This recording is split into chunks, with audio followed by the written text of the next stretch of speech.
I never thought my perfect wedding reception would end with me standing frozen next to the dessert table, watching my 4-year-old son run toward a man who had just destroyed everything I thought I knew about my life. The words Connor had whispered in my ear during our first dance as newlyweds were still echoing in my head, each syllable cutting deeper than the last. But it wasn't just what he said that shattered my world. It was the way my son Lucas immediately reached for Connor's hand, calling him by a name I'd never heard before, a name that made my knees buckle and my heart stop beating. What happened next, the choice I made in that split second of devastating clarity, would change not just my life, but the lives of everyone in that beautifully decorated ballroom in ways none of us could have imagined. Before we jump back in, tell us where you're tuning from, and if this story touches you, make sure you're subscribed, because tomorrow I've saved something extra special for you. The morning sun painted golden streaks across the limestone walls of Riverside Gardens Event Center as I stood before the full-length mirror in the bridal suite, feeling like I was living inside a dream I'd been crafting for over a year. My wedding dress, a flowing creation of ivory silk and delicate lace that had belonged to my grandmother, Isabella, seemed to glow in the Texas sunlight streaming through the floor-to-ceiling window. The dress had been carefully preserved for decades, waiting for this moment, waiting for me to carry on the Rodriguez family tradition of strong women who knew their own minds and followed their hearts. My sister Sofia was behind me, her nimble fingers working to secure the vintage pearl buttons that ran down the length of my spine. Each button represented a month of planning, a month of excitement, a month of building toward this perfect day with Jake Martinez, the man who had won my heart 5 years ago at St. Catherine's Church during a community volunteer event. Sophia's reflection smiled at me in the mirror, her own happiness radiating outward as she watched me transform into the bride I'd always dreamed of becoming. The scent of magnolias drifted through the open French doors that led to the Rose Garden Terrace, where our ceremony would take place in just 3 hours. Everything was exactly as I'd envisioned it during those late nights when Jake and I would sit at our kitchen table, surrounded by wedding magazines and venue brochures, planning every detail of what we promised each other would be the most beautiful day of our lives. The string quartet was already setting up near the rose arbor where we would exchange vows, their soft practice notes creating a soundtrack for our final preparation. My mother Maria bustled around the suite like a woman on a mission, her own wedding day energy infectious as she coordinated with the wedding planner Lisa Morgan to ensure every detail was perfect. She had been planning this day almost as intensely as I had, treating it not just as her daughter's wedding, but as a celebration of everything our family had worked toward. The Rodriguez family had built a reputation in Austin for their dedication to community education and family values, and today felt like the culmination of all those principles coming together in one perfect celebration. Amanda Chen, my best friend since college and the bridesmaid who had stayed up countless nights listening to me gush about Jake's romantic gestures and thoughtful surprises, was carefully arranging my bouquet of white roses and baby's breath. She had flown in from Dallas specifically for this weekend, taking time off from her demanding job as a marketing executive to be here for what she called my fairy tale come true. The bouquet had been her gift to me,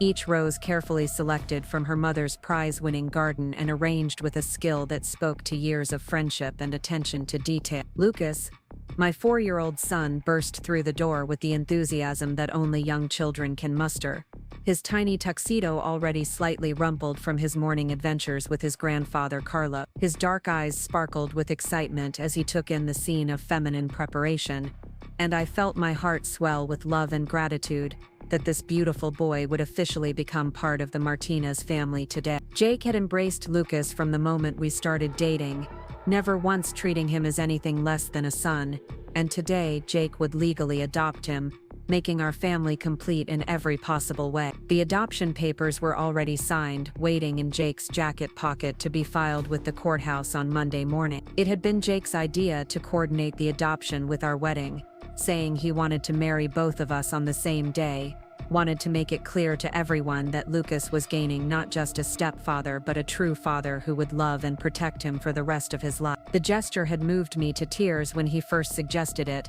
And even now, watching Lucas spin around in his miniature tuxedo, I felt overwhelmed by the generosity and love that Jake had brought into our lives. My grandmother Isabella sat in the corner of the suite, her weathered hands working steadily on a delicate piece of embroidery that would become Lucas's pocket square. At 83, she was the matriarch of our family, the woman who had immigrated from Mexico with nothing but determination and had built a legacy of education and success that now spanned 3 generations. Her own wedding dress, the one I was wearing, had been her most precious possession, and the fact that she was sharing it with me felt like receiving a blessing from the very foundation of our family's strength. The morning had started early with a traditional Mexican breakfast prepared by my mother and aunts, a feast of fresh tortillas, chorizo, and café de wada that filled the entire event center with the comforting aromas of home. The Martinez family had arrived shortly after, bringing their own traditions and their own excitement for the day ahead. Jake's parents had welcomed me into their family with open arms from the very beginning,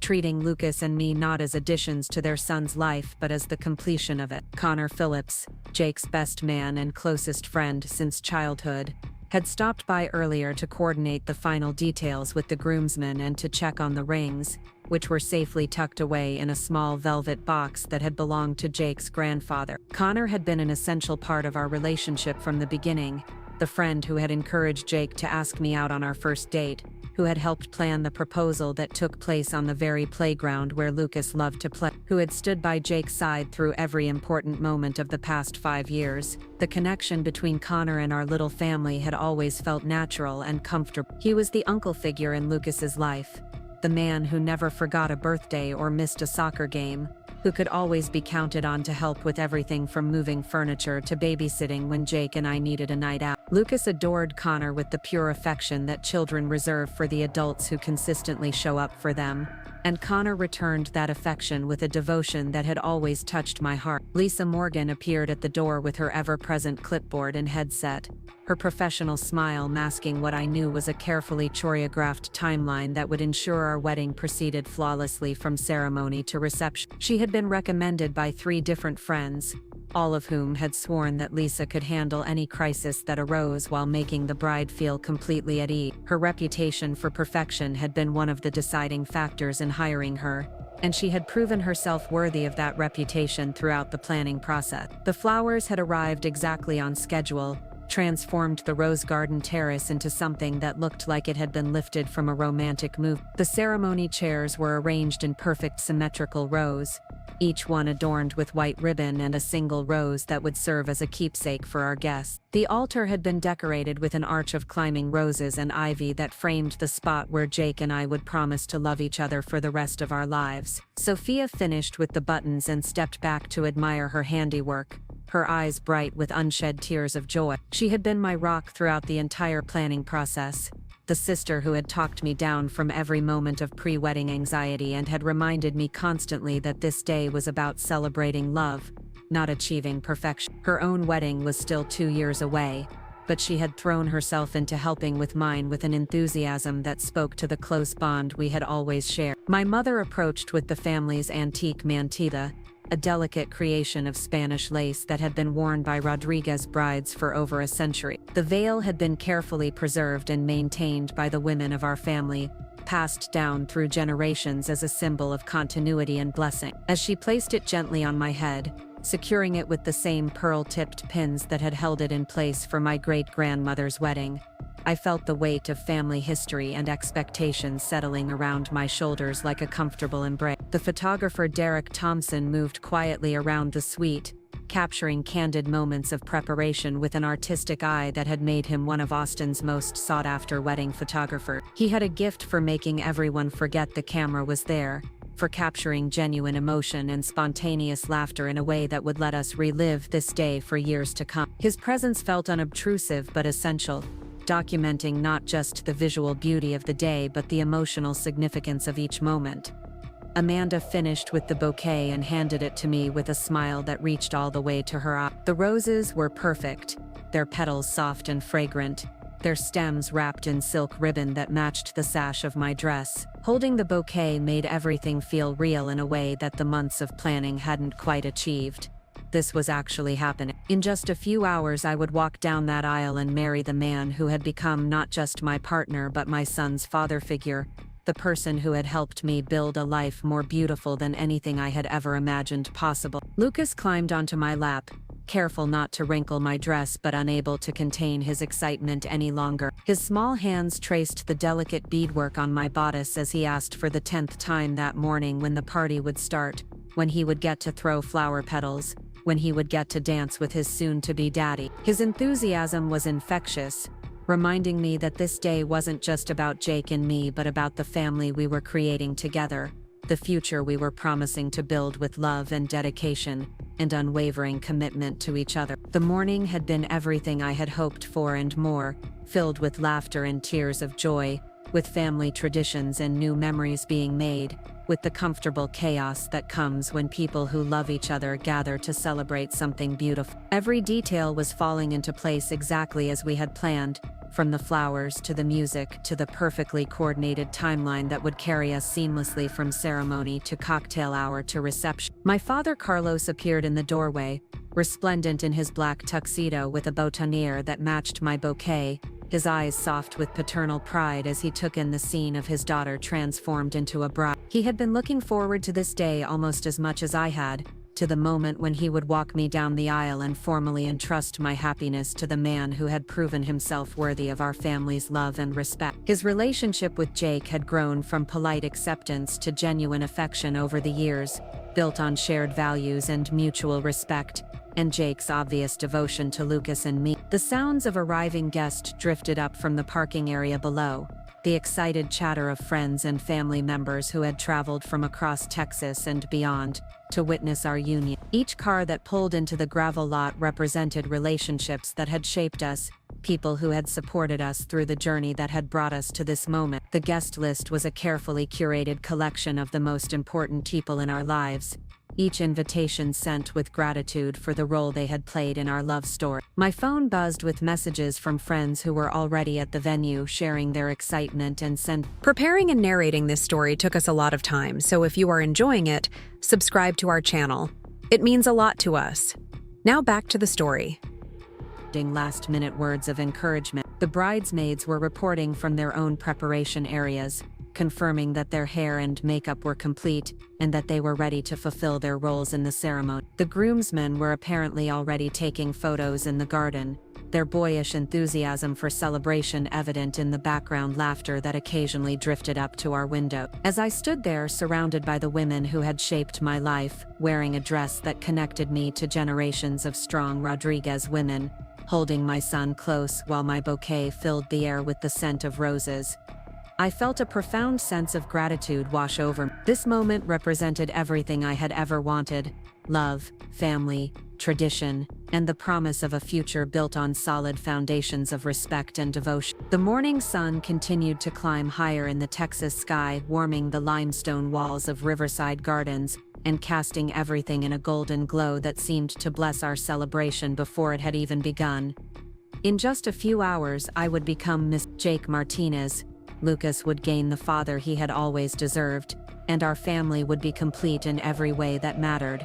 It was, by every measure I could imagine, the beginning of the most perfect day of my life. The story of how Jake Martinez entered my life began 5 years earlier on a sweltering August afternoon at St. Catherine's Church, where I had volunteered to help organize supplies for the annual back-to-school drive that provided necessities for underprivileged children in our Austin community. As a fourth-grade teacher at Oakwood Elementary, I had seen firsthand how many families struggled to afford basic school supplies, and I couldn't resist the opportunity to make a difference in the lives of children who reminded me so much of my own students. I was crouched behind a mountain of donated backpacks, sorting them by size and checking for any damage, when I heard a deep voice asking if anyone needed help moving the heavier boxes. When I looked up, I saw a man in worn jeans and a Martinez Construction Company t-shirt, his dark hair damp with perspiration and his brown eyes warm with genuine concern for the elderly volunteers who were struggling with the heavier donation. There was something immediately trustworthy about him, something in the way he rolled up his sleeves and got to work without being asked twice, without expecting recognition or praise for his contribution. Jake had grown up in the same neighborhood where I now lived, the son of immigrants who had built Martinez Construction from nothing into one of Austin's most respected family businesses. His parents had instilled in him the same values that my own family cherished: hard work, community service, and the importance of giving back to the people and places that had supported your success. He had been volunteering at St. Catherine's since high school, a tradition that began when his youth group started helping with community outreach programs, and had continued into adulthood as a personal commitment to his faith and his neighborhood. That first day we worked side by side for hours, organizing supplies and loading them into cars for delivery to families who couldn't make it to the church themselves. Jake had a natural ease with the children who came through with their parents, kneeling down to their level to ask about their favorite subjects and their hopes for the new school year. He listened to their answers with the kind of attention that most adults reserve for other adults, treating each child's excitement about art class or worry about math homework as if it were the most important conversation he'd had all day. When Lucas, then just 6 months old, became fussy in his carrier while I tried to finish cataloging the supply donations, Jake didn't hesitate to offer to hold him. Watching this strong, gentle man rock my baby boy with such natural tenderness, while humming a soft Spanish lullaby his own mother had sung to him, I felt something shift in my chest. Lucas settled immediately in Jake's arms, his tiny fist wrapping around Jake's calloused finger as if he had found exactly where he belonged. The connection between Jake and Lucas was instantaneous and profound, built on something deeper than mere affection or duty. Jake never once asked about Lucas's father, never pressed for details about my past or made assumptions about my circumstances. Instead, he simply accepted us as a package deal, as a small family unit, deserving of respect and care. When Lucas took his first steps 3 months later, it was Jake who caught him as he wobbled across my living room. Jake who cheered with the enthusiasm of a proud father. Jake who insisted on taking dozens of photos to commemorate the milestone. Our relationship developed slowly and naturally, built on shared volunteer work and community activities that let us get to know each other in low-pressure environments surrounded by mutual friends and neighbors. Jake would show up at school events where I was chaperoning, offering to help set up or tear down with the easy competence of someone who understood that real relationships were built through shared service, rather than grand romantic gesture. He fixed the wobbly leg on my kitchen table without being asked, installed new locks on my doors when crime increased in the neighborhood, and showed up with groceries during the week when I mentioned that Lucas was going through a growth spurt and eating everything in sight. Connor Phillips had been Jake's constant companion throughout this courtship period, the best friend who understood that dating a single mother required patience, flexibility, and a willingness to embrace a ready-made family. Connor worked as a civil engineer, a career that often required travel but seemed to coordinate perfectly with Jake's construction schedule. When Jake was working late on a big project,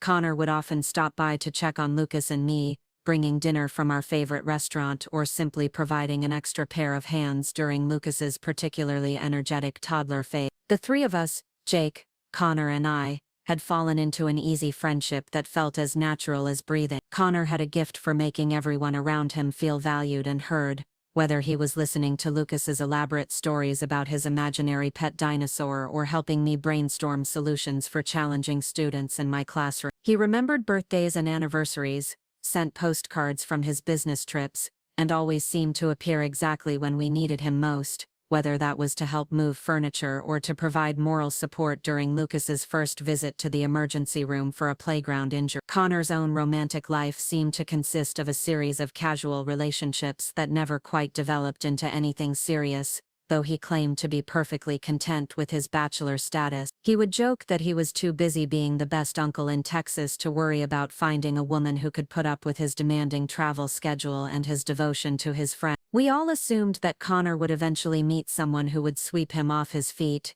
and Jake and I had made tentative plans to return the favor by introducing him to some of the single teachers at my school when the timing felt right. When Jake finally proposed 18 months ago, it happened at the playground where Lucas spent most of his weekend mornings, climbing on the equipment while Jake and I sat on the bench watching and planning our future together. Connor had helped orchestrate the entire event, arriving early to decorate the playground with balloons and coordinating with other parents to ensure we would have privacy for the special moment. The proposal itself was perfect in its simplicity. Jake got down on one knee while Lucas played on his favorite slide, offering me a ring that had belonged to his grandmother and promising to love both Lucas and me for the rest of his life. The engagement period had been filled with the kind of happiness that felt almost too good to be true, a daily celebration of love and family and shared dreams for the future. Jake insisted that Lucas be involved in every aspect of the wedding planning, from choosing the flowers for the altar to picking out his own miniature tuxedo. Connor had been equally invested in the preparations, spending weekends helping Jake research venues and caterers, offering his engineering expertise to ensure that our chosen location could handle our guest count comfortably. The decision to coordinate the wedding with Lucas's legal adoption had emerged organically during one of our many planning sessions, when Jake mentioned how much he looked forward to the day when he could officially call Lucas his son. The legal process had been straightforward since Lucas's biological father had never been involved in his life and had willingly relinquished his parental rights years earlier. Jake's love for Lucas was evident to everyone who knew us, from the way he coached Lucas's t-ball team to the patience he showed during homework time to the bedtime stories that had become an essential part of their nightly routine. My own past had never been a source of shame or secrecy in our relationship, though I rarely dwelt on the details of Lucas's conception, which had occurred during a brief relationship in college that ended amicably when we both realized we wanted different things from life. The biological father had been a good man who was simply too young and too focused on his career to take on the responsibilities of parenthood, and we had mutually agreed that Lucas would be better served by being raised by someone who was ready to prioritize family above all else. Jake had never pressed for more information about that relationship, trusting my judgment about what was relevant to our life together and what belonged in the past. His focus had always been on the present and the future, on the family we were building together and the love we shared with Luke. Connor had been equally accepting of our family's history, treating Lucas's origins as simply another part of the story that had brought us all together in this beautiful, complicated, perfect arrangement. The months leading up to the wedding had been filled with traditions and celebrations that honored both of our families' cultures and values. We had participated in pre-marriage counseling at St. Catherine's, sessions that reinforced our compatibility and our shared vision for the future. We had hosted engagement parties and family dinners that brought together relatives who might not have otherwise met, creating connections that would outlast the wedding celebration itself. Connor had been central to many of these celebrations, often serving as the bridge between Jake's construction crew friends and my teaching colleagues, between his family's boisterous gatherings and my family's more formal tradition. He had a gift for making everyone feel comfortable and included, for finding common ground between people who might have otherwise struggled to connect. His presence at family events had become so natural that my mother often set a place for him at dinner without being asked, and Lucas had begun referring to him as Uncle Connor with the casual affection reserved for true family members. The bachelor party that Connor had organized for Jake had been exactly what both men had wanted, a camping trip in the hill country with their closest friends, a celebration of male friendship and the outdoors that reflected their shared love of nature and adventure. The bachelorette party that my sister Sofia had planned for me had been equally perfect, a spa weekend in San Antonio with my closest girlfriends, a chance to relax and be pampered before the intensity of wedding preparations reached their peak. Throughout all of these celebrations and preparations, Connor had maintained his role as Jake's loyal best friend and our family's devoted uncle figure, the person who could always be counted on to help with logistics, to provide comic relief when tensions ran high, and to remind us all of what truly mattered when we got caught up in the details of planning the perfect celebration. His speech at our rehearsal dinner had brought tears to everyone's eyes, a heartfelt tribute to friendship and love that captured everything wonderful about the relationship he shared with Jake, and the affection he felt for Lucas and me. As I stood in the bridal suite that morning surrounded by my family and thinking about the ceremony that would soon make Jake my husband and Lucas his son, I felt overwhelmed with gratitude for the love that had brought us to this moment. The story of our relationship was one of patience and devotion of two people who had found each other when they were ready to build something lasting and meaningful together. Connor's friendship had been an essential part of that story, providing support and encouragement, and comic relief in equal measure. The foundation we had built together felt solid and unshakable, rooted in shared values and mutual respect and a love that had grown stronger with each passing day. Jake had proven himself to be everything I had ever hoped for in a partner: kind, reliable, devoted to family, and completely committed to the life we were building together. Connor had shown himself to be the kind of friend who made our relationship stronger through his presence, who celebrated our happiness without reservation, and who had become an integral part of our family's story. Looking back on those 5 years of courtship and engagement, every memory felt precious and significant, every milestone a step toward the perfect day that was finally arriving. The man I was about to marry had earned my trust and my love through countless small gestures and daily demonstrations of his character. The friend who would stand beside him at the altar had proven his loyalty and devotion through years of selfless service to our family's happiness. Nothing in our history together had prepared me for what was about to unfold. Nothing in Connor's behavior had suggested that the foundation of trust and friendship we had built together was anything other than genuine and permanent. The morning of my wedding day, I believed completely in the love story we had created together, in the family we had become, and in the future we had planned with such care and hope. The happiness I felt was pure and uncomplicated, built on what I believed to be the solid ground of truth and mutual affection. Standing there in my grandmother's wedding dress, holding my son close while my family bustled around me with final preparations, I felt like the luckiest woman in the world. In just a few hours, I would marry my best friend, the man who had won my heart through his kindness and his devotion to my son. Connor would stand beside us as our witness, the friend who had supported our relationship from the very beginning, and who would continue to be part of our family's story for years to come. The ceremony began exactly as we had planned, with every detail falling into place as if orchestrated by some benevolent force that wanted our happiness to be complete and perfect. The string quartet played the processional music we had chosen together, their instruments creating a soundtrack that seemed to lift our celebration toward something transcendent and magical. The rose garden terrace had been transformed into exactly the romantic setting we had envisioned, with flowers and ribbons and lighting that made everything look like a scene from a fairy tale. My walk down the aisle with my father was everything I had dreamed it would be, a moment of pure joy and anticipation as I moved toward the man who was waiting for me with such obvious love and happiness written across his face. Jake looked magnificent in his black tuxedo,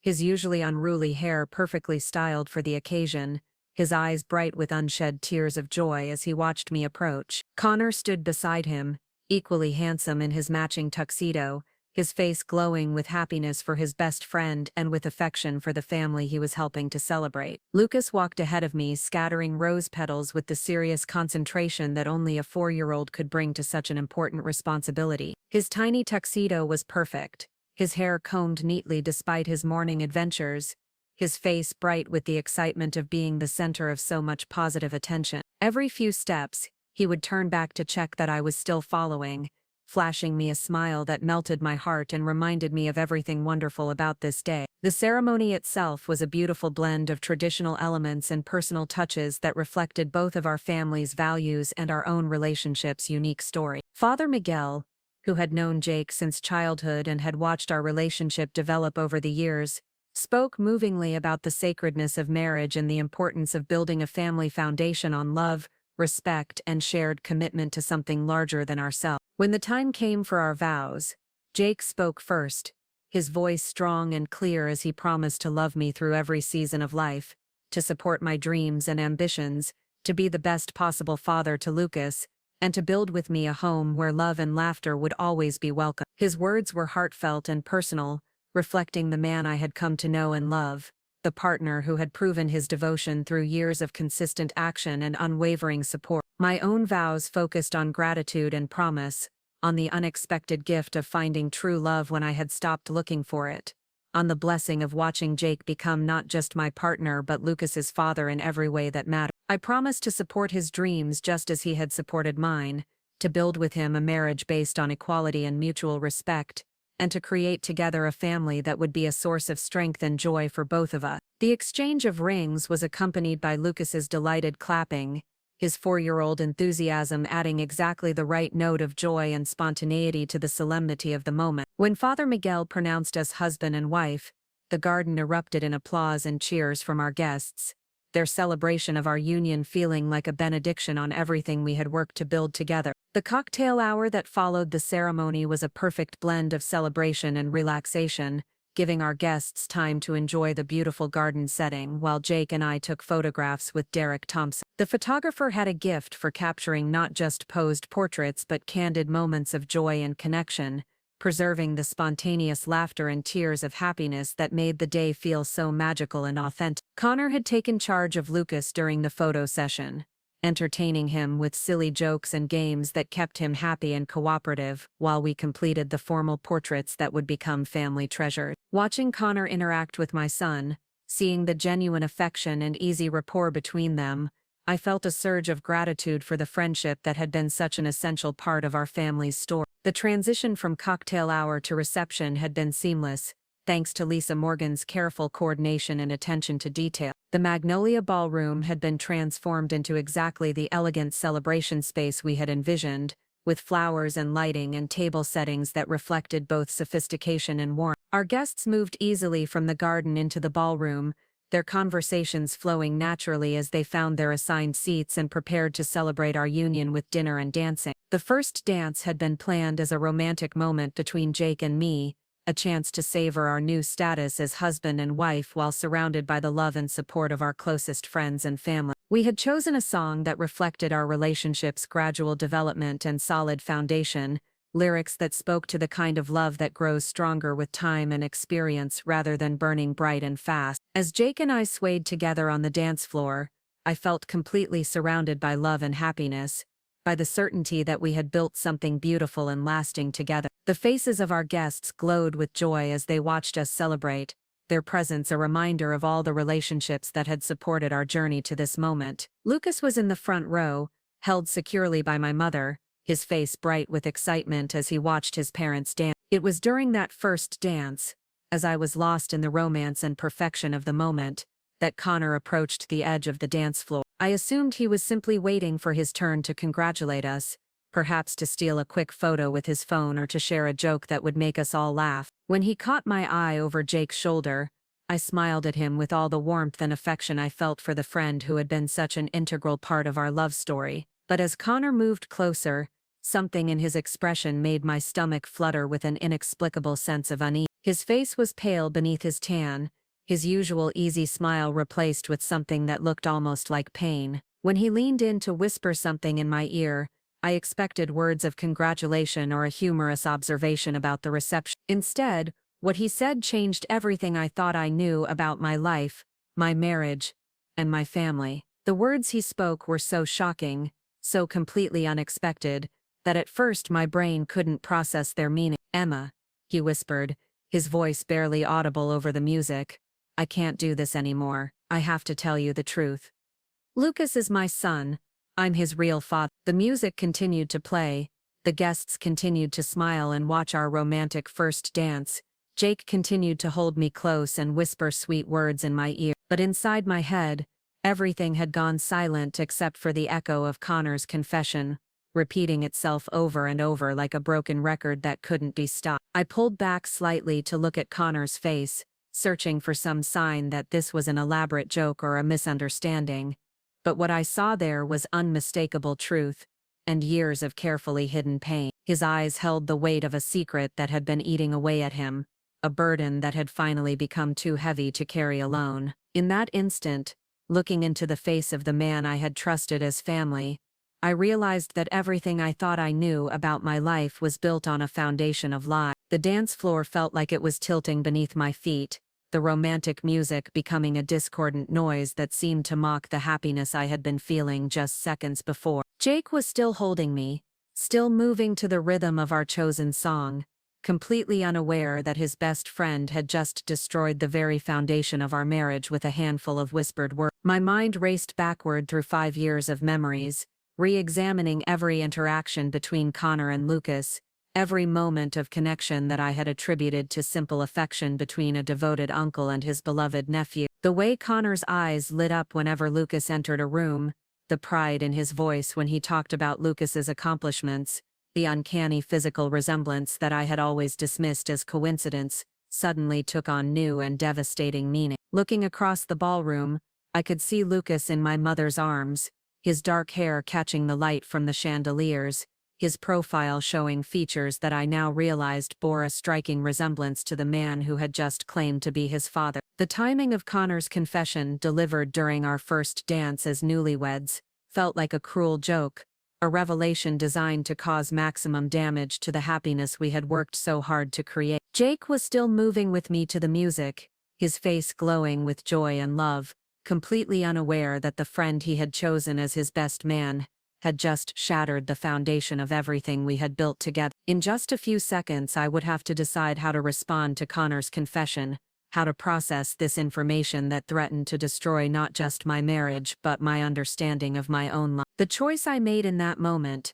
standing there on the dance floor in my grandmother's wedding dress while my new husband held me close and my son watched from the crowd, would determine the future of everyone I loved most in the world. But first, I had to find a way to keep breathing, to keep standing, to keep moving to the music while my entire world collapsed around me. The seconds stretched into eternity as I stood frozen on the dance floor, Connor's confession echoing in my mind while Jake continued to hold me, blissfully unaware that our perfect wedding had just been shattered by his best friend's devastating revelation. My body moved automatically to the rhythm of our chosen song, but inside I was screaming, my thoughts racing through 5 years of memories that were suddenly being rewritten by this horrible new truth. I forced myself to look at Connor again, searching his face for any sign that this might be some kind of cruel joke or misunderstanding, but what I saw there was unmistakable anguish, and the weight of years of deception. His usual confident demeanor had crumbled,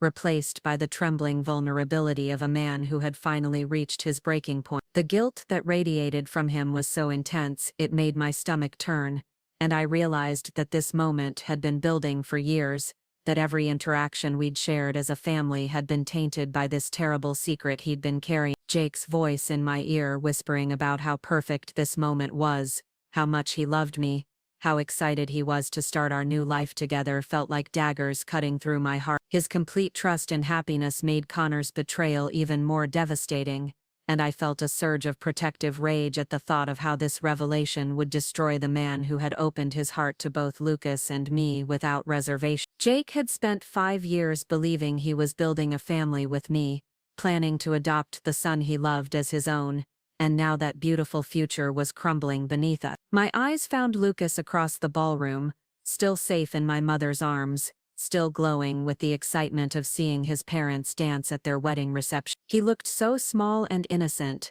completely unaware that his entire world was about to be turned upside down by the adults he trusted most. The thought of having to explain this situation to a 4-year-old, of watching his confusion and pain as he tried to understand why the uncle he adored was actually his father, made me feel physically sick. The physical resemblance between Connor and Lucas, which I had always attributed to coincidence or wishful thinking on Connor's part, now seemed glaringly obvious. They shared the same dark eyes, the same stubborn cowlick that refused to be tamed, the same quick smile that lit up their entire face. How had I been so blind to something that now seemed impossible to miss? How many other people had noticed the resemblance and simply chosen not to mention it, respecting what they assumed was our private business? Connor stepped closer, his face desperate with the need to explain, to somehow make this devastating revelation less painful than it was. "Emma, please," he whispered,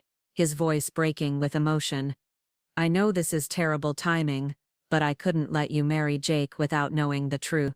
You deserve to know, and Lucas deserves to know who his real father is. I've been trying to find the courage to tell you for years, but there never seemed to be a right time, and now it's too late, and I just couldn't live with myself if I let this moment pass without speaking up." The music continued to play around us, our guests still watching with joy and anticipation, expecting to see a romantic first dance between newlyweds who were deeply in love. Some of them were taking photos, capturing what they believed would be a treasured memory of our perfect wedding date.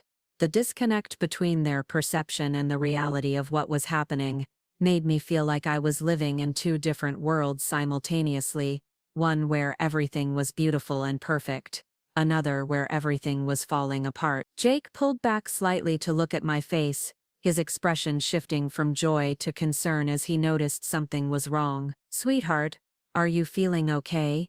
he asked, his voice gentle with worry. "You look like you've seen a ghost." His caring attention, his immediate focus on my well-being, made my heart break even more. This man who loved me so completely, who had spent years proving his devotion to both Lucas and me, was about to have his entire world destroyed by the friend he trusted most. I managed to nod and force a smile, though I could feel it trembling at the edges. "Just a little overwhelmed by everything," I lied, my voice barely steady enough to be convincing.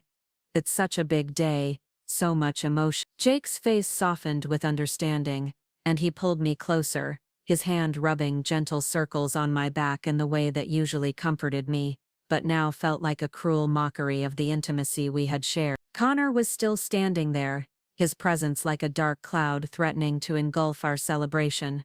I could see the desperation in his eyes, the need for me to acknowledge what he had just told me, to give him some sign that I understood the magnitude of his confession. But I wasn't ready to deal with this revelation, wasn't prepared to make any decisions about how to respond to information that had the power to destroy everything I held dear. The song was coming to an end, and I knew that in just moments, we would be expected to invite our families to join us on the dance floor, to continue the celebration with the traditional family dances that would include my father and Jake's mother. The thought of going through those motions, of pretending that everything was normal while this terrible secret burned inside me, felt impossible. But the alternative, stopping the reception to address Connor's confession in front of 200 guests, seemed equally unbearable. As the final notes of our first dance song faded away, Jake lifted my hand to his lips and kissed it gently, his eyes shining with love and happiness. "Thank you for this perfect day," he said softly. "Thank you for making me the happiest man in Texas." The sincerity in his voice, the complete trust and devotion he was showing me, made me want to collapse with grief for what we were about to lose. The band's leader approached the microphone to announce the family dances, and I knew I had perhaps 30 seconds to decide how I was going to handle this situation. I could pull Jake aside and tell him immediately, destroying our reception, but at least being honest with him before things went any further. I could confront Connor privately, and demand more explanation before deciding how to proceed. Or I could somehow find the strength to continue with the celebration, processing this information privately, while maintaining the facade that everything was fine. Connor caught my eye again and mouthed the words, "We need to talk," his expression pleading with me, to give him a chance to explain the circumstances that had led to this moment. Part of me wanted to scream at him, to demand to know how he could have kept this secret for so long, how he could have watched Jake plan to adopt Lucas knowing that he was the biological father. But another part of me was desperate to understand, to know the full story before I made any decisions that couldn't be undone. My father appeared at the edge of the dance floor, ready for our traditional father-daughter dance, his face glowing with pride and happiness at seeing his daughter so obviously loved and cherished. Behind him, Jake's mother was smoothing her dress and preparing for her dance with her new son-in-law, the moment she had been looking forward to for months. The sight of them so trusting and joyful, so completely unaware of the crisis that was unfolding, made me feel like I was drowning in the weight of this terrible knowledge. I made a split-second decision that I would later question countless times. Instead of stopping everything and demanding immediate answers, I chose to continue with the planned dances, giving myself time to process Connor's confession while maintaining the appearance of normalcy for our guests. It felt like the only way to protect Jake and our families from the immediate devastation that would come from a public confrontation, even though it meant continuing to live with this terrible secret for at least a few more minutes. Jake stepped back and gestured for my father to join us, his smile warm and welcoming as he prepared to hand me over for the traditional dance that would honor the man who had raised me and given me away in marriage. My father approached with tears of joy in his eyes, completely unaware that his daughter was falling apart inside, that the perfect wedding he had helped to plan was already crumbling beneath the weight of hidden truth. As my father took my hand and began to lead me through the familiar steps of our chosen song, I caught sight of Connor retreating toward the bar, his shoulders slumped with the weight of what he had just done. He looked like a man who had finally unburdened himself of a terrible secret, but wasn't sure whether the relief was worth the destruction he had caused. His retreat gave me some breathing room, some time to think about how I wanted to handle this situation, but it also made me feel more alone with this devastating knowledge. Dancing with my father, I tried to focus on his words of love and pride, on the traditional blessing he was offering as he officially gave me to the man he believed would love and protect me for the rest of my life. But Connor's confession kept echoing in my mind, making it impossible to fully engage with this precious moment that should have been a highlight of our celebration. Every time my father spoke about how proud he was of the family Jake and I were creating together, I felt like I was betraying his trust by not telling him immediately that everything he believed about our situation was based on a lie. The father-daughter dance seemed to last forever, though I knew it was only 3 minutes of music that felt stretched into hours by the turmoil in my mind. When it finally ended, my father kissed my cheek and whispered that he loved me, that he was so happy to see me with a man who clearly adored both Lucas and me. His words were meant to comfort and celebrate, but they felt like salt in an open wound, reminding me of everything that was at stake if Connor's confession proved to be true. Jake's dance with his mother was equally painful to watch, seeing the joy and pride on both their faces as they celebrated the marriage that had brought me and Lucas into their family. Jake's mother had been nothing but welcoming and loving from the moment we met, treating Lucas as her own grandchild and embracing me as the daughter she had always wanted. The thought of how this revelation would affect her, how it would change her relationship with Lucas and potentially destroy her relationship with Connor, made me feel sick with guilt and grief. When the family dances concluded, the band transitioned into music for general dancing and the floor quickly filled with guests eager to celebrate our union. I found myself surrounded by well-wishers and congratulations, friends and family members who wanted to share in our happiness and tell me how beautiful the ceremony had been. Each compliment felt like a knife in my heart, each expression of joy a reminder of how many people would be hurt when the truth finally came out. Jake was across the room, accepting congratulations from his construction crew buddies and college friends, his face glowing with happiness and pride. He kept catching my eye and smiling, sending me little waves and blown kisses that showed how completely he was enjoying this celebration of our love. The contrast between his joy and my growing anguish was almost unbearable, and I found myself struggling to maintain even a semblance of normal behavior. Connor had positioned himself at the far end of the bar, nursing a drink and watching the celebration with the expression of someone who was present in body but completely absent in spirit. When our eyes met across the crowded ballroom, he nodded toward the terrace doors, clearly indicating that he wanted to continue our conversation privately. The thought of hearing more details about his confession terrified me, but I knew I needed to understand the full scope of what I was dealing with before I could make any decisions about how to proceed. I excused myself from the group of college friends who were reminiscing about our shared memories, claiming I needed some fresh air after the intensity of the ceremony and the dancing. The lie came easily, probably because it contained enough truth to be believable. I did need air,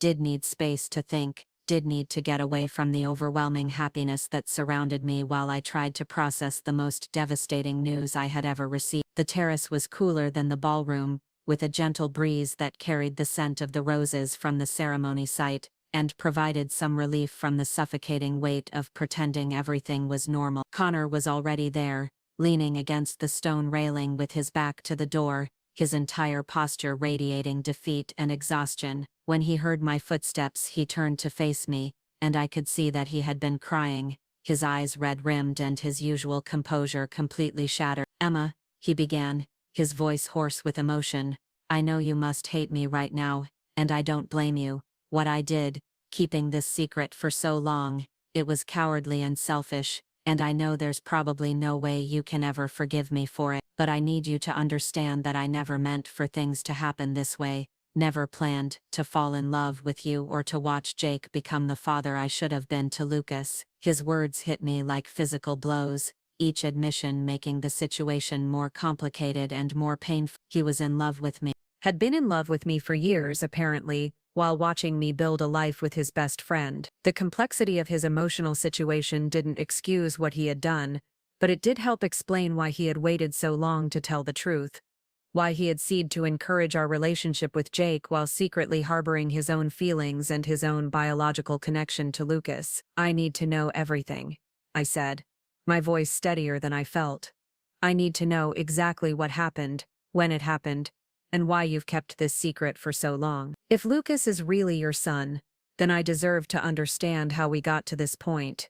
How I've been living a lie for 5 years without knowing it. The words tasted bitter in my mouth.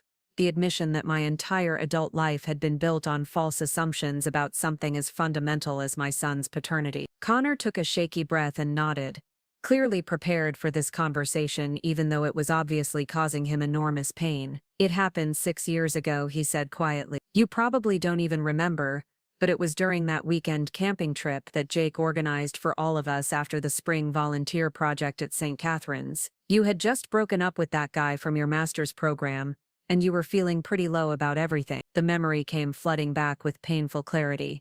I had been dating someone from graduate school, a relationship that had seemed promising but had ended badly when he decided he wasn't ready for the responsibilities that came with dating someone who had a young child. The rejection had stung, and I had been questioning whether I would ever find someone who could love both Lucas and me as a complete package. Connor continued, his voice barely above a whisper. Jake had to leave early because of a work emergency, and you were upset about your breakup and had been drinking more than usual. I was trying to comfort you, and one thing led to another, and we ended up spending the night together. It was beautiful and terrible at the same time, because I had been falling in love with you for months, but I knew you were perfect for Jake, that he could give you the stability and security that I couldn't provide with my travel schedule and my own emotional baggage. I remembered that night with a clarity that made me feel nauseous. I had been vulnerable and hurt, seeking comfort in the arms of someone who had always been kind to me. Connor had been gentle and caring, making me feel valued and desired at a time when I desperately needed that affirmation. But we had both agreed the next morning that it had been a mistake born of alcohol and emotional pain, that it couldn't happen again because it would complicate our friendship and potentially damage Jake's relationship with both of us. When you found out you were pregnant, a few weeks later, Connor continued, I suspected Lucas might be mine, but you seemed so certain about the timing, so convinced that your ex-boyfriend was the father. And when he signed away his rights without even asking for a paternity test, I figured it was better to let sleeping dogs lie. You were happy with the situation. Lucas would have a clean break from a father who didn't want him, and eventually you'd find someone who would love both of you properly. The timeline was beginning to make sense in the most horrible way possible. I had indeed been certain about Lucas's paternity, had never questioned my assumption that my ex-boyfriend was the father because the timing had seemed to line up perfectly. The fact that he had been so quick to sign away his rights, so eager to escape any responsibility for Lucas, had actually made me grateful rather than suspicious. I had wanted a clean break, had wanted to raise my son without the complications that would come from co-parenting with someone who clearly didn't want to be a father. Connor's voice broke as he continued his explanation. But watching Jake fall in love with you, watching him become such an amazing father figure to Lucas, it was both the best and worst thing that could have happened. I was so happy that you were both getting the love you deserved, but it was killing me to watch from the sidelines, to pretend I was just the devoted uncle when I suspected I was actually Lucas's biological father. I sank onto one of the terrace chairs, my legs no longer able to support me as the full weight of this revelation settled over me. 5 years of my life had been built on a foundation of assumptions that were apparently false. Jake had fallen in love with a woman he thought was completely available, had committed to adopting a child he believed had no other father figure in his life. Lucas had grown up thinking his biological father was someone who had simply chosen not to be part of his life, never knowing that the man he called Uncle Connor was actually the person who had given him life. The cruelest part was that Connor's explanation made terrible sense. His special devotion to Lucas, his willingness to drop everything to help with childcare or to attend school events, his uncanny ability to calm Lucas down when he was upset or to make him laugh when he was sad. All of these things that I had attributed to his natural affinity for children now seemed like evidence of a biological bond that I had been too blind to recognize. Why now?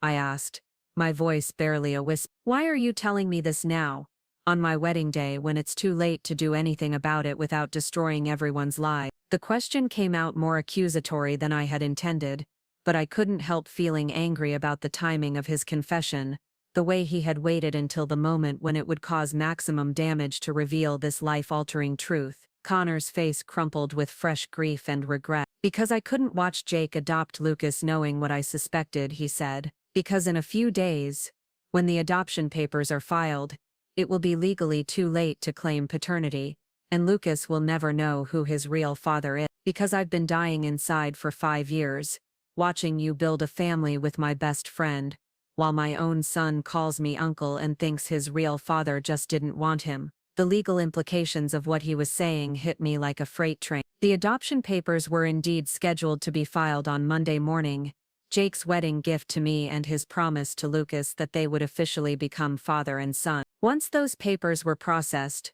Connor's biological claims would become much more complicated to pursue, and Lucas's legal status would be permanently changed. Connor had literally waited until the last possible moment to reveal this secret, and the timing felt both cruel and oddly compassionate, giving us one final weekend to decide how to handle this devastating information. I looked through the terrace doors at the celebration continuing inside, at Jake laughing with his friends while Lucas ran between the tables in his little tuxedo, completely unaware that his entire world was about to change. The sight of them, so happy and carefree, made me want to scream with frustration and grief. How was I supposed to walk back into that ballroom and pretend everything was fine? How was I supposed to continue celebrating a marriage that had just been built on a foundation that was crumbling beneath us? Connor followed my gaze and seemed to understand the impossible position he had put me in. "I'm so sorry, Emma," he said, his voice thick with emotion. "I know this is the worst possible timing,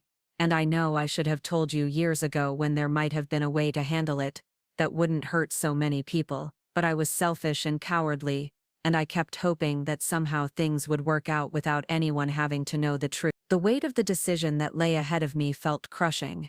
I could demand a paternity test immediately, potentially destroying my marriage before it had even really begun. I could keep Connor's secret and proceed with the adoption, letting Jake legally claim Lucas while knowing that another man was actually his biological father. I could try to find some middle ground that would preserve my marriage while acknowledging Connor's claims, though I couldn't imagine what that might look like. Each option seemed to guarantee pain for someone I loved. Jake would be devastated to learn that his best friend had betrayed him in the most fundamental way possible. Lucas would be confused and hurt to discover that the family structure he understood was based on lies. Connor would continue to suffer in silence if I chose to ignore his confession, but he would also potentially destroy the friendship that had been central to his life for decades if I chose to pursue the truth. Standing there on the terrace, looking at the celebration that was supposed to be the happiest day of my life, I realized that there were no good choices ahead of me, only different types of pain and loss that would ripple through the lives of everyone I cared about most. The sound of laughter from inside the ballroom felt like it was coming from another universe as I stood on the terrace facing Connor, the weight of his confession pressing down on me like a physical force. My grandmother's wedding dress, which had felt like armor that morning, now seemed like a costume for a role I was no longer sure I wanted to play. The pearl buttons that Sofia had so carefully fastened felt tight against my spine, each one a reminder of the family traditions and expectations that were now threatened by this devastating revelation. Connor stood before me with tears streaming down his face, his usual confident demeanor completely shattered by the magnitude of what he had just revealed. The man who had been Jake's loyal best friend, who had helped plan our proposal, who had stood beside us at the altar just hours ago, was now asking me to believe that everything we had built together was based on a fundamental lie. The betrayal felt so complete, so total that I could barely comprehend how we had gotten to this moment. "I need proof," I said, my voice steadier than I felt despite the chaos raging inside my mind. "If what you're saying is true, if Lucas really is your son, then I need more than just your word and your guilt-ridden confession. I need concrete evidence that can't be disputed, because I'm not going to destroy Jake's life and Lucas's understanding of his family based on your suspicions and regret." The words came out harder than I intended, but I couldn't bring myself to care about Connor's feelings when he had just obliterated mine. Connor nodded eagerly, pulling his phone from his jacket pocket with shaking hand. "I've been carrying this around for months," he said, scrolling through his photos until he found what he was looking for. "It's a picture from Lucas's 3rd birthday party, the one where he's standing next to my nephew Tommy. Look at them side by side, Emma. Really look at them and tell me you don't see what I see." The photo he showed me was one I remembered well, taken in my backyard during the superhero-themed party that had taken weeks to plan. Lucas and Tommy, who were the same age and had always been close, were posed together in their matching Batman costumes, their arms around each other's shoulders as they grinned at the camera. But looking at it now, with Connor's revelation fresh in my mind, the resemblance between the two boys was startling and undeniable. Tommy was Connor's brother's son, a child I had met many times over the years without ever noticing how similar his features were to Lucas. They had the same dark eyes, the same stubborn cowlick, the same dimple in their left cheek when they smiled. Standing side by side, they looked less like cousins and more like brothers, sharing a family resemblance that should have been impossible unless they actually shared the same grandfather, the same uncle, the same biological father. "That's not proof," I whispered, though my voice lacked conviction even to my own ears. "Lots of children look similar. It doesn't mean anything definitive." But even as I said the words, I was thinking about all the times people had commented on Lucas's resemblance to Connor, all the moments when strangers had assumed they were father and son, all the occasions when I had laughed off the comparison without giving it a second thought. Connor put his phone away and reached into his other pocket, pulling out a small manila envelope that looked like it had been handled many times. "Inside this envelope," he said quietly, "are the results of a paternity test I had done last month. I used a cup that Lucas drank from at Tommy's birthday party, sent it to a lab along with my own DNA sample. I know it wasn't legal or ethical to do it without your permission, but I had to know for sure before I said anything to you." The envelope felt heavy in my hands, weighted with the power to change everything I thought I knew about my life. Part of me wanted to tear it up without reading it, to preserve the possibility that Connor was wrong, that this was all some terrible misunderstanding that could be explained away. But I knew I had to look,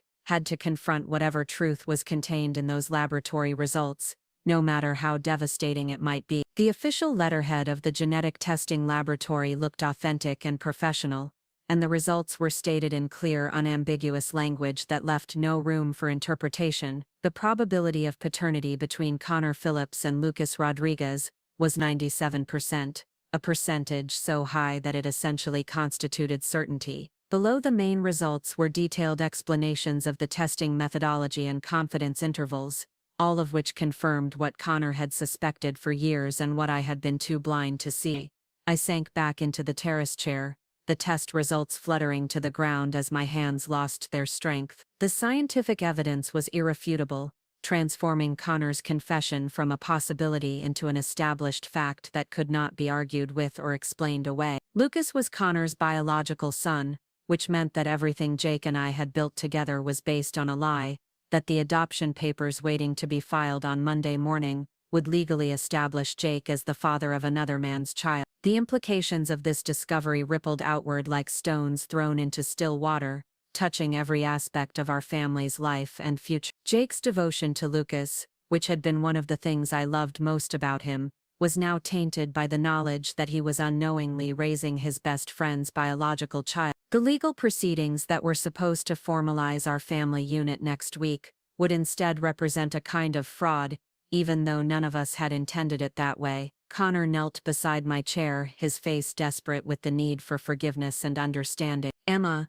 I know how this looks. I know how horrible it is that I kept this secret for so long, but you have to believe that I never intended for things to happen this way. When we spent that night together 6 years ago, it felt like something beautiful and meaningful, but we both agreed it was a mistake because of Jake, because we knew he was falling in love with you." His words brought back memories of that camping weekend that I had tried so hard to forget, the night when grief over my failed relationship and too much wine had led to a connection with Connor that had felt both inevitable and impossible. I had convinced myself afterward that it had been a momentary lapse in judgment, a response to emotional pain that had no lasting significance. The idea that Lucas had been conceived that night, that our moment of weakness had created the most important person in my life, was almost too much to process. "You should have told me when you first suspected," I said, my voice hoarse with emotion. "You should have demanded a paternity test 5 years ago, before Jake fell in love with Lucas, before we planned our entire future around the assumption that he was just my son with no other father in the picture. By keeping this secret, you've made it impossible for any of us to make informed decisions about our lives." Connor's face crumpled with fresh guilt and regret. "I know," he said quietly. "I know I should have been braver, should have been honest from the beginning. But I was terrified of losing you both, terrified of destroying Jake's happiness, terrified of disrupting the beautiful family you were building together. I kept telling myself that it was better for everyone if I just stayed in the background, if I was content being Uncle Connor and watching Lucas grow up happy and loved. But that wasn't your decision to make, I replied, anger finally breaking through the shock and grief that had been overwhelming me. You didn't have the right to decide what was best for Lucas, or for Jake, or for me. You didn't have the right to let Jake fall in love with a child who was actually your son, to let him plan an adoption based on false information, to let me build a marriage on a foundation of lies that you could have corrected at any time. The sound of music and celebration continued to drift out from the ballroom, a surreal soundtrack to the destruction of everything I had thought was certain about my life. Through the glass doors I could see Jake dancing with some of our guests, his face radiant with joy as he celebrated what he believed was the beginning of our happy family life. The contrast between his happiness and the devastation I was feeling made me want to scream, to run back inside and tell everyone the truth just to stop the charade of celebration. Connor followed my gaze and seemed to understand the impossible position his confession had created. I don't expect you to forgive me, he said quietly. I don't expect you to tell Jake tonight, or to cancel the adoption, or to make any immediate decisions about what this means for your marriage. I just needed you to know the truth before it was too late, before the legal proceedings made it even more complicated to address this situation. But what am I supposed to do with this information?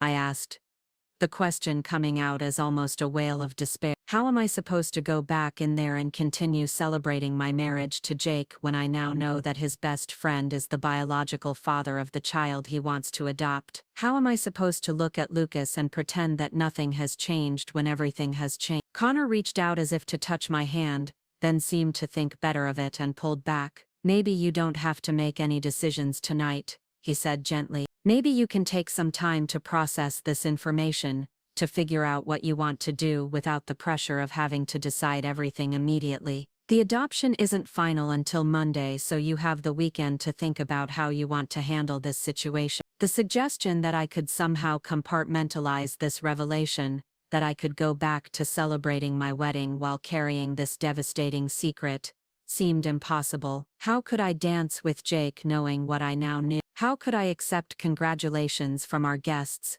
while my entire understanding of my family had just been shattered? How could I pretend to be a happy bride when I felt like my world was collapsing around me? I need to see Lucas, I said suddenly, standing up from the chair with a determination that surprised me. I need to see my son and figure out how to process this information, while looking at the child who is at the center of all of this confusion and pain.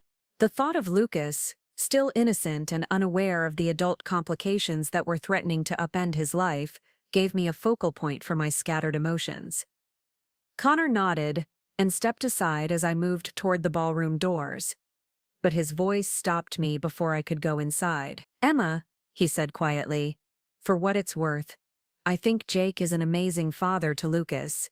I think he loves that boy as much as any biological parent could, and I think Lucas loves him right back. Whatever you decide to do with this information, I hope you'll remember that love isn't just about genetics, that the family you've built together has real value regardless of who contributed what DNA. His words were meant to be comforting, but they only added another layer of complexity to an already impossible situation. Connor was right that Jake's love for Lucas was genuine and profound, that their father-son bond was built on years of daily care and devotion rather than just biological connection. But the knowledge that Connor was Lucas's biological father complicated everything, raising questions about rights and responsibilities and family identity that couldn't be easily resolved. I walked back into the ballroom feeling like I was moving through water, every step requiring enormous effort as I tried to maintain some semblance of normal behavior. The celebration was in full swing, with guests dancing and laughing and enjoying the open bar that Jake's parents had insisted on providing. Everyone looked so happy, so carefree, so completely unaware that the bride's world had just been turned upside down by a revelation that threatened to destroy everything they were celebrating. Jake spotted me immediately and made his way over, his face lighting up with the kind of joy that made my heart break all over again. "There you are," he said, pulling me into his arms for a gentle kiss. I was starting to worry that you'd been kidnapped by well-wishers who wanted to monopolize the bride's attention.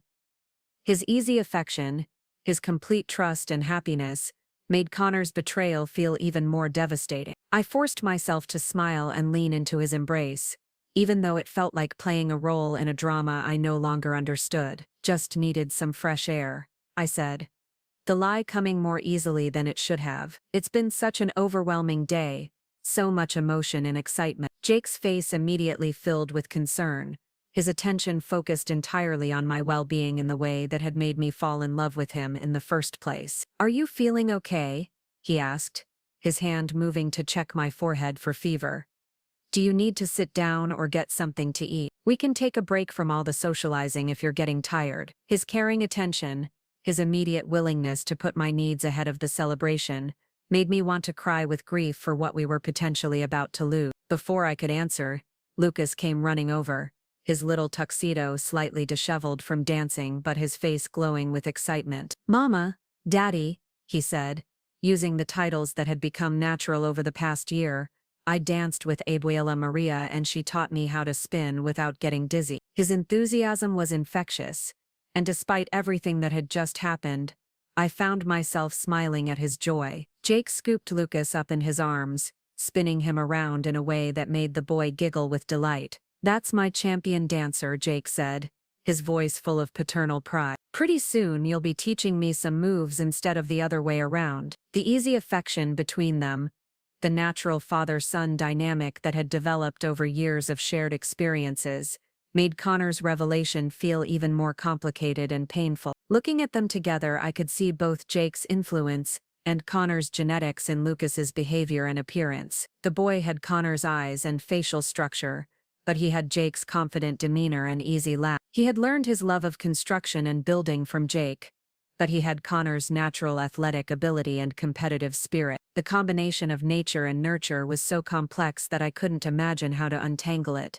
how to determine what was more important in defining their relationship. Connor had retreated to the far side of the ballroom, nursing a drink and watching our family interaction with an expression of longing and regret that was painful to witness. When Lucas noticed him and waved enthusiastically, Connor managed to smile and waved back, but I could see the strain in his face, the effort it was taking to maintain his usual uncle persona, now that the truth was out in the open between us. The rest of the evening passed in a blur of forced smiles and mechanical responses to the well-wishers who wanted to share in our happiness. I danced when expected, laughed at jokes when appropriate, and accepted congratulations with what I hoped was convincing grace. But inside I felt like I was drowning, struggling to keep my head above water while processing the information that had the power to destroy everything I had worked to build. Jake remained attentive and loving throughout the evening, occasionally checking to make sure I was feeling all right and wasn't overwhelmed by all the attention. His concern for my well-being,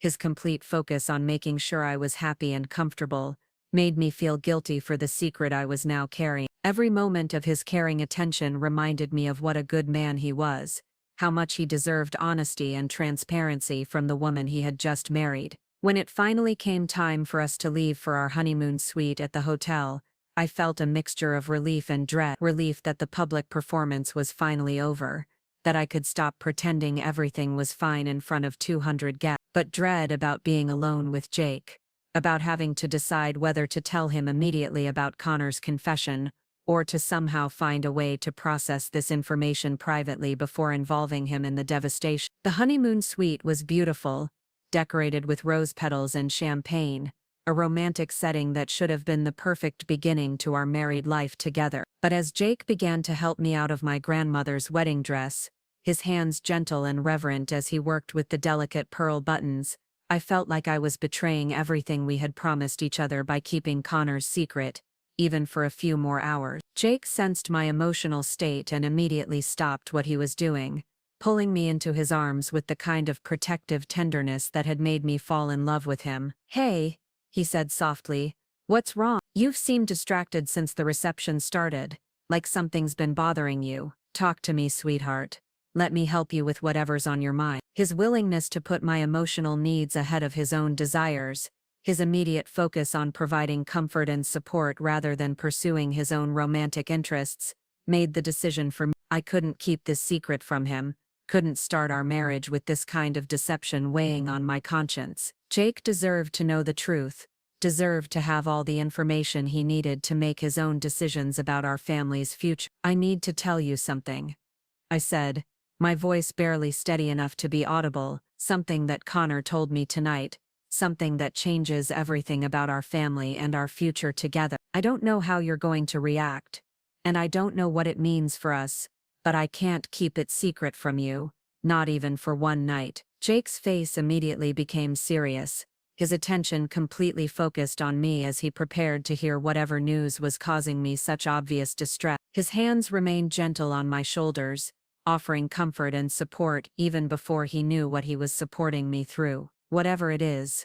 we'll figure it out together, he said quietly. That's what marriage means, right? Facing whatever comes up as a team, as partners who trust each other completely. His words about trust and partnership made what I had to tell him even more painful, but they also reminded me of why I had fallen in love with him in the first place. Jake was the kind of man who faced problems head-on, who didn't run away from difficult situations, who believed in working through challenges with honesty and communication. If anyone could handle the devastating news I was about to share, it was the man who had just promised to love me through whatever life brought our way. Connor told me tonight that he's Lucas's biological father, I said, the words coming out in a rush before I could lose my courage. He showed me a paternity test that proves it, scientific evidence that can't be disputed. They had a relationship 6 years ago, that night at the camping trip when you had to leave early, and Lucas was conceived then. Connor has known for months, but only told me tonight because he couldn't let you adopt Lucas without knowing the truth. The silence that followed my confession was deafening, broken only by the sound of Jake's sharp intake of breath, as the full implications of what I had just told him began to sink in. His hands dropped from my shoulders, and he took a step backward, his face cycling through disbelief, confusion, anger, and finally a kind of devastating hurt that made my heart break all over again. My best friend, he said quietly, the words barely a whisper. My best friend is the father of the child I was planning to adopt, the child I've been raising as my own son for 5 years, the child I love more than my own life. His voice broke on the last words, and I could see that he was struggling to process the magnitude of Connor's betrayal just as much as I was. Jake sank into one of the suite's elegant chairs, his head in his hands as he tried to comprehend how his entire life had just been redefined by information that should have been shared years ago. The strong, confident man who had walked me down the aisle that morning looked broken and lost, overwhelmed by the complexity of emotions that Connor's confession had unleashed. I knelt beside his chair, reaching out to touch his hand even though I wasn't sure he would welcome my comfort. I'm so sorry, I said, tears finally beginning to flow after hours of holding them back. I'm so sorry that this happened, that Connor kept this secret, that our perfect day ended with this devastating news. I don't know what it means for us, for our marriage, for our family, but I knew I couldn't keep it from you. Jake looked up at me with eyes that were red with unshed tears, and I could see him struggling to separate his anger at Connor from his love for Lucas and me. Does this change how you feel about our marriage? He asked quietly. Does knowing that Lucas is Connor's son change what you want from our life together? The vulnerability in his voice, the fear that this revelation might have destroyed not just his friendship but his marriage, made me realize that Connor's confession had created victims out of all of us. No, I said, immediately, taking his hands in mine with desperate intensity. It doesn't change how I feel about you, about us, about the life we want to build together. Connor's genetics don't erase 5 years of you being Lucas's father in every way that matters. They don't diminish the love between you two, or the family we've created, or the commitment we made to each other today. But Jake was shaking his head, his face twisted with pain and confusion. How can you say that?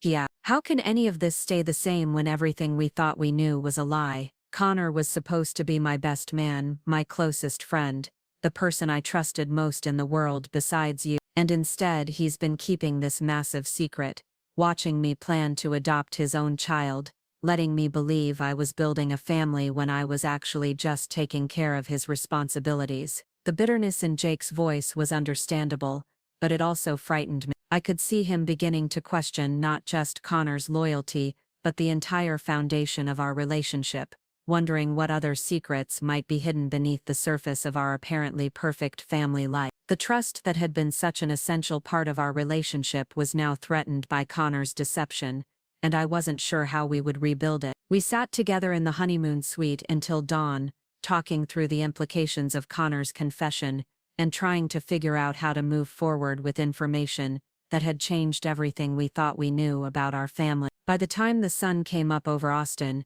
we had made some preliminary decisions about how to handle the immediate crisis, but the larger questions about trust and forgiveness and family identity remained unresolved. The adoption proceedings were postponed indefinitely, while we demanded legal paternity testing and consulted with family attorneys about the complicated situation Connor's confession had created. Connor was forced to face not just our anger, but the legal implications of his deception, the possibility that his years of silence had constituted a form of fraud that could have serious consequences for everyone involved. But perhaps most important, we began the difficult process of explaining to Lucas that his family structure was more complicated than he had understood, that the man he called Uncle Connor was actually his biological father, and that the adults in his life had made some serious mistakes that he was now going to have to live with. Watching our 4-year-old son try to process this information, seeing his confusion and distress,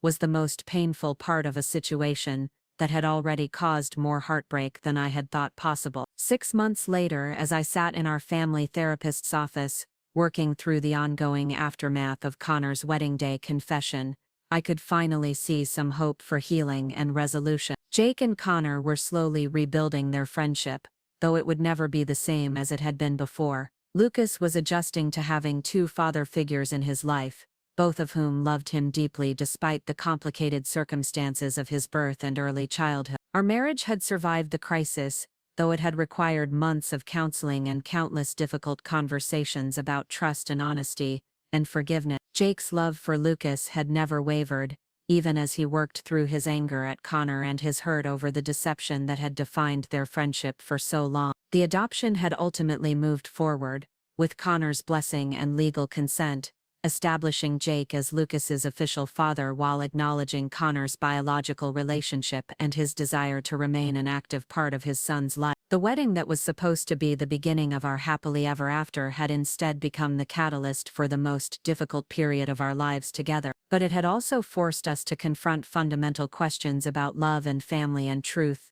that had ultimately made our relationship stronger and more authentic. Connor's devastating confession had destroyed the illusions we had been living with, but it had also created the opportunity for us to build something real and lasting on a foundation of complete honesty. Looking back on that terrible transformative day, I realized that sometimes the worst moments of our lives can also be the most important ones, forcing us to examine our assumptions and make choices that define who we really are. Connor's confession had been the end of one version of our family story, but it had also been the beginning of another one, more complicated, but ultimately more honest than the beautiful fiction we had been living before. The morning light streaming through the hotel suite windows felt harsh and unforgiving as I stared at my reflection in the bathroom mirror, trying to process the reality that my wedding night had ended with the complete destruction of everything I thought I knew about my life. My grandmother's wedding dress hung in the closet like a ghost of yesterday's happiness,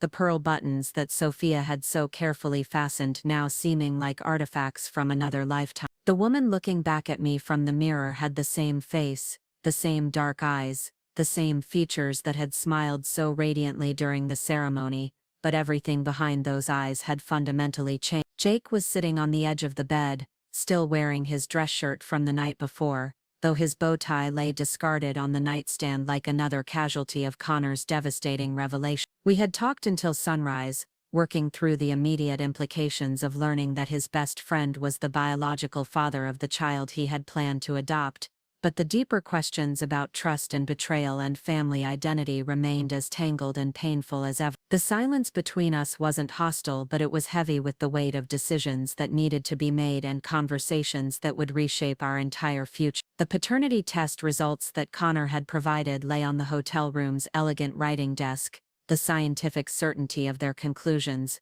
a stark contrast to the emotional chaos they had unleashed. 99.97% probability of paternity was essentially absolute proof, leaving no room for the desperate hope that this might all be some terrible misunderstanding that could be explained away with time and perspective. Lucas was Connor's biological son, which meant that every assumption we had built our family upon was fundamentally flawed. My phone had been buzzing intermittently throughout the night with messages from wedding guests, thanking us for the beautiful celebration, sharing photos from the reception, expressing joy about our marriage and excitement about our future together. Each notification felt like a cruel reminder of the gulf between public perception and private reality, between the happiness everyone believed we were experiencing and the devastation that was actually consuming. How could I respond to congratulations when my marriage was already in crisis, less than 12 hours after the ceremony? Jake's phone had remained ominously silent,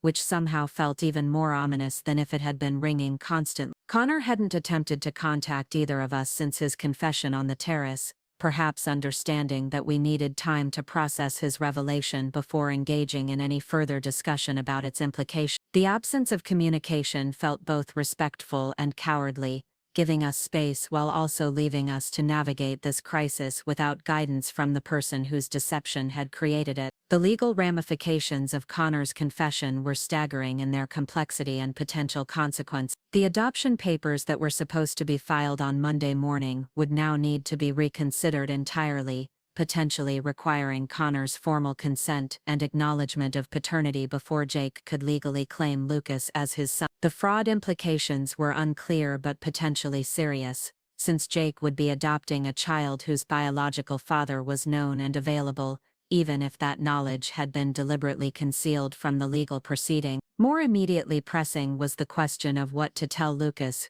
who was currently staying with my parents and probably wondering why his new daddy hadn't come to pick him up for their planned post-wedding breakfast. At 4 years old, he understood that something important had happened the day before, that Jake was now officially his father in addition to being his beloved daddy figure, but he had no comprehension of the adult complications that were now threatening the stability of everything he considered normal and safe. The thought of explaining this situation to a 4-year-old made my stomach turn with dread and protective rage. How do you tell a child that the man he calls Uncle Connor, the person who has been a constant loving presence in his life, is actually his biological father? How do you explain that the adults he trusts most in the world have been living with a secret that fundamentally changes his understanding of his own identity and family structure? Jake stood up from the bed and began pacing the hotel room, his movements restless and agitated as he worked through his own emotional processing of the situation. I keep thinking about all the times Connor held Lucas,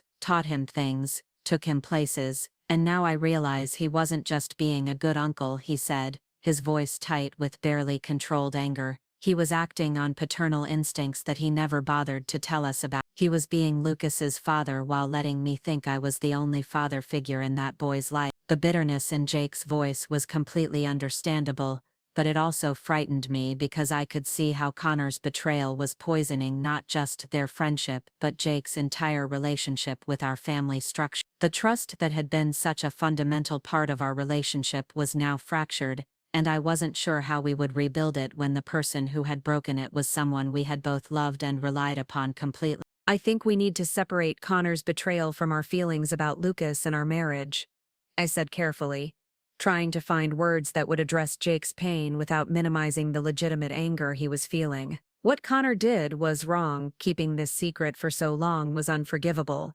But that doesn't change the love between you and Lucas, or the family we've built together over the past 5 years. But Jake was shaking his head, his face twisted with pain and confusion that went beyond simple anger. How can you say it doesn't change anything? He asked.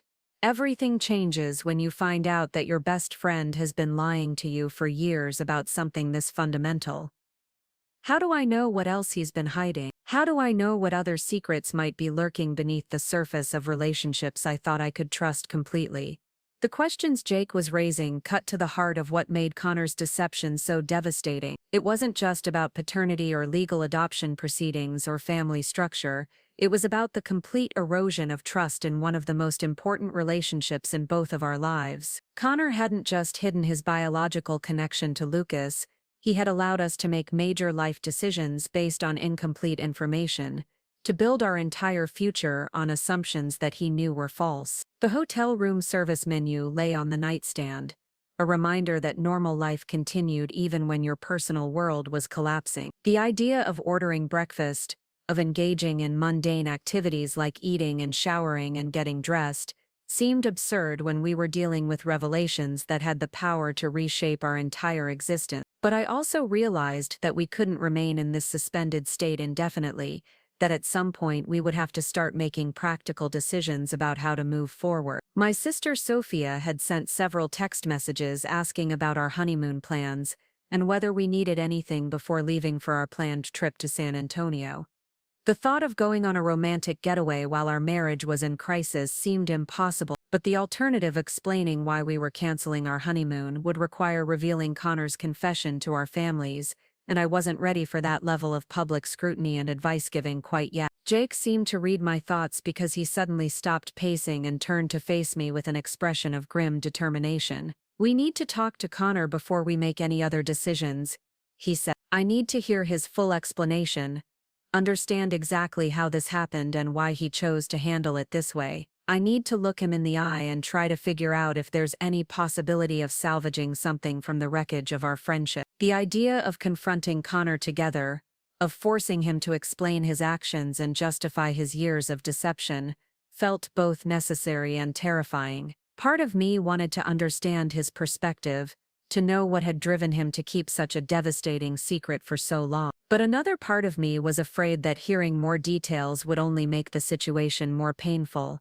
that learning about his internal struggle would somehow make his betrayal feel even more personal and cruel. Connor's hotel room was just down the hall from ours, a detail that now seemed loaded with ironic significance. He had been so close all night, probably lying awake just as we had been, processing the aftermath of his confession, and wondering what consequences it would bring for all of our relationship. When Jake knocked on his door, the sound seemed to echo through the hallway like a gunshot, final and irreversible. Connor answered the door looking like he hadn't slept at all, his hair disheveled and his eyes red-rimmed with exhaustion and what might have been tears. He was still wearing his dress pants from the wedding, though his shirt was wrinkled and untucked, giving him the appearance of a man who had been through some kind of battle and lost decisively. When he saw both of us standing in the hallway, his face crumpled with fresh guilt and regret. "I wasn't sure you'd want to see me again," he said quietly, stepping aside to let us into his room.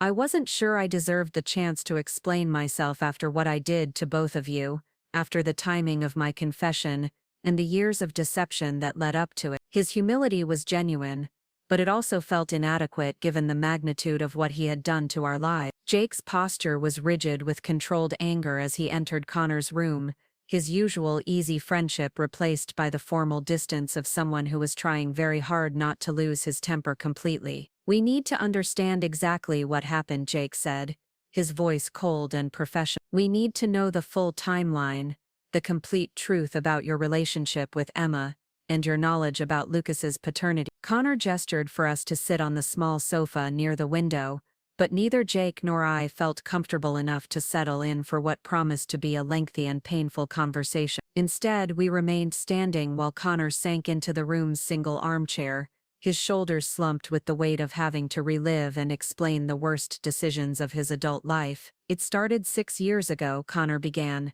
his voice barely above a whisper. "Emma was going through a rough patch with that graduate school boyfriend, feeling like she'd never find someone who could love both her and Lucas as a complete package. We were all camping together and Jake had to leave early because of a work emergency, and Emma was feeling vulnerable and had been drinking more than usual." The memory of that weekend came flooding back with painful clarity, and I could see Jake's face tightening as he imagined the scene Connor was describing. His best friend comforting his future wife during a moment of emotional vulnerability, crossing boundaries that should have remained sacred, creating the complications that were now threatening to destroy everything they had all built together. Connor continued his explanation, each word seeming to cause him physical pain. One thing led to another, and we spent the night together. It was beautiful and terrible at the same time, because I had been falling in love with Emma for months, but I knew she was perfect for Jake, that he could give her the stability and security that I couldn't provide with my travel schedule and my own emotional baggage. Jake's hands clenched into fists at his sides,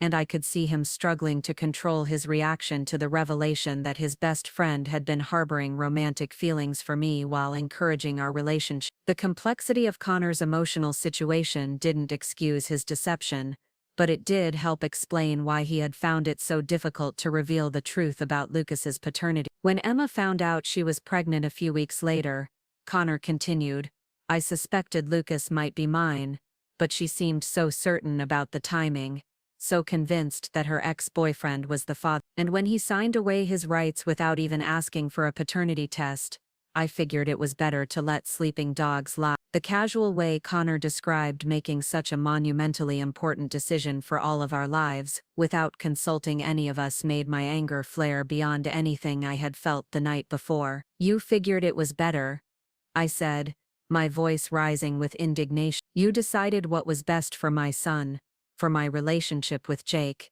for our entire future, without giving any of us the chance to make informed decisions about our own lives. Connor's face flushed with shame, and he nodded miserably. I know how that sounds. I know how selfish and cowardly it was, but I was terrified of losing you both, terrified of destroying Jake's happiness, terrified of disrupting the beautiful family you were building together. I kept telling myself that it was better for everyone if I just stayed in the background, if I was content being Uncle Connor and watching Lucas grow up happy and loved. Jake's voice was deadly quiet when he finally spoke. You watched me fall in love with a child who was actually your son, he said. You helped plan my proposal to his mother. You stood beside me at our wedding and handed me the rings while knowing that I was about to legally adopt your biological child based on false information. The accumulation of Connor's deceptions, laid out in stark chronological order, made the magnitude of his betrayal even more staggering. He hadn't just made one bad decision and then found himself trapped by circumstances. He had made dozens of conscious choices over the course of years to maintain his deception, to allow our family to develop based on fundamentally false assumptions about Lucas's identity and paternity. Connor was crying openly now, his composure completely shattered by having to confront the full scope of what his silence had cost all of us. I know I don't deserve forgiveness, he said through his tears. I know I've destroyed the most important relationships in my life and potentially damaged Lucas in ways that can't be undone. But I needed you to know the truth before the adoption became final, before it was legally too late to address the situation honestly. The legal deadline that had prompted Connor's confession added another layer of complexity to an already impossible situation. If he had waited even a few more days, Jake's adoption of Lucas would have been finalized and Connor's biological claims would have become much more complicated to pursue. His timing had been calculated to cause maximum disruption while still preserving some legal options for addressing his paternal rights. Jake began pacing Connor's hotel room much as he had paced ours, his movement restless and agitated as he processed the full implications of his best friend's betrayal. I don't know how to get past this, he said finally. I don't know how to separate my anger at you from my love for Lucas, or how to rebuild trust in a friendship that was apparently based on lies from the very beginning. Connor looked up at Jake with desperate hope, as if there might be some possibility of salvaging their relationship despite the devastating nature of his confession. Jake, you have to believe that my friendship with you was never based on lies, he said urgently. My feelings about Emma and Lucas complicated things, but my respect and affection for you was always genuine. You're the best man I know, the best father Lucas could possibly have, and I never wanted to take that away from either of you. But Jake was shaking his head, his face hard with the kind of anger that comes from profound disappointment in someone you trusted completely. Your friendship was based on lies the moment you decided not to tell me about sleeping with Emma, he said. It was based on lies every time you watched me with Lucas and didn't mention that you suspected he might be your son. It was based on lies every time you encouraged our relationship while hiding information that could have changed everything about how we built our family. The conversation continued for over an hour, with Connor explaining his reasoning and Jake and I asking increasingly pointed questions about his decision-making process and his understanding of how his deception had affected our lives. By the end, we had a complete picture of Connor's internal struggle over the past 6 years, his growing certainty about Lucas's paternity, and his increasing desperation to find a way to reveal the truth without destroying the relationships he valued most. But having a complete understanding of Connor's perspective didn't make his betrayal any easier to forgive or any less devastating in its implications for our family's future. If anything, learning about his years of internal conflict made his deception feel more calculated and cruel because it demonstrated that he had repeatedly chosen his own comfort over our right to make informed decisions about our lives. When we finally left Connor's hotel room, Jake and I were no closer to knowing how to move forward than we had been when we arrived. We had the complete truth about Lucas's paternity and the circumstances that had led to Connor's years of deception, but we still faced impossible choices about how to handle this information in ways that would protect Lucas while honoring everyone's legitimate claims and needs. The drive back to our house was silent, both of us lost in our own thoughts about what the future might hold for our fractured family. Lucas was waiting for us at my parents' house, probably excited to tell us about his sleepover with his grandparents and eager to hear about our romantic night at the fancy hotel. The thought of seeing his innocent face while carrying this devastating knowledge felt like preparing to destroy his childhood with adult complications he was too young to understand. My mother took one look at our faces when we arrived to pick up Lucas and immediately knew that something was seriously wrong. Her intuitive understanding of family dynamics, honed through decades of marriage and motherhood, allowed her to recognize the signs of a crisis even when we were trying to maintain normal appearances for Lucas's sake. After Lucas ran to hug us with his usual enthusiastic affection, chattering about the pancakes his grandfather had made for breakfast and the cartoons they had watched together, my mother pulled me aside for a private conversation. "What happened?" she asked quietly. "You both look like you've been through something terrible," and Jake can barely look at Lucas without his eyes filling with tears. The temptation to confide in my mother, to share the burden of Connor's revelation with someone who had the wisdom and experience to help us navigate this crisis, was almost overwhelming. But I also knew that once we told our families about Lucas's true paternity, there would be no going back, no possibility of handling this situation privately, while we figured out what it meant for our future. "I need some time to process everything before we involve anyone else," I told her, hoping she would respect our need for privacy while we sorted through the immediate implications of Connor's confession. "Jake and I have some things to work through, some decisions to make about our family, and we need to do that together before we bring other people into the situation." My mother's expression was skeptical, but she nodded and agreed to give us the space we needed, though she made it clear that she would be available whenever we were ready to accept help and support from our extended family. Her offer of unconditional assistance, given without knowing what crisis we were facing, reminded me of how much love and support we had available to help us through this difficult time. The rest of the week passed in a strange suspension of normal life, with Jake and I going through the motions of our usual routines, while privately struggling to process the implications of Connor's revelation. We postponed our honeymoon indefinitely, citing work commitments that everyone accepted without question. We avoided social gatherings where we might encounter wedding guests who wanted to celebrate our marriage and ask about our future plans. Most importantly, we began the delicate process of explaining to Lucas that his family structure was more complicated than he had understood, that Uncle Connor was actually his biological father, and that the adoption proceedings would need to be handled differently than we had originally planned. Watching our 4-year-old son try to understand why the adults in his life had been keeping secrets about something as fundamental as his identity was heartbreaking beyond description. Lucas's questions were direct and innocent in the way that only children's questions can be. "Why didn't Uncle Connor tell me he was my real daddy? Does this mean Daddy Jake doesn't want to adopt me anymore? Will I still live here or do I have to go live with Uncle Connor?" Each question felt like a knife in my heart, a reminder of how Connor's deception had created confusion and insecurity for the one person who least deserved to suffer from adult mistakes and cowardice. Jake's response to Lucas's questions was everything I could have hoped for and more. He knelt down to Lucas's level and explained with gentle patience that genetics didn't determine who could be a real father, that love and daily care and commitment were what mattered most in family relationships. He promised that nothing about their relationship would change, that he still wanted to adopt Lucas and be his legal father, that they would work together to figure out how Uncle Connor could be part of their family in a new way. The legal complexities of our situation required consultation with family attorneys who specialized in adoption cases involving disputed paternity. The lawyers explained that Connor's biological relationship with Lucas didn't automatically invalidate Jake's adoption petition,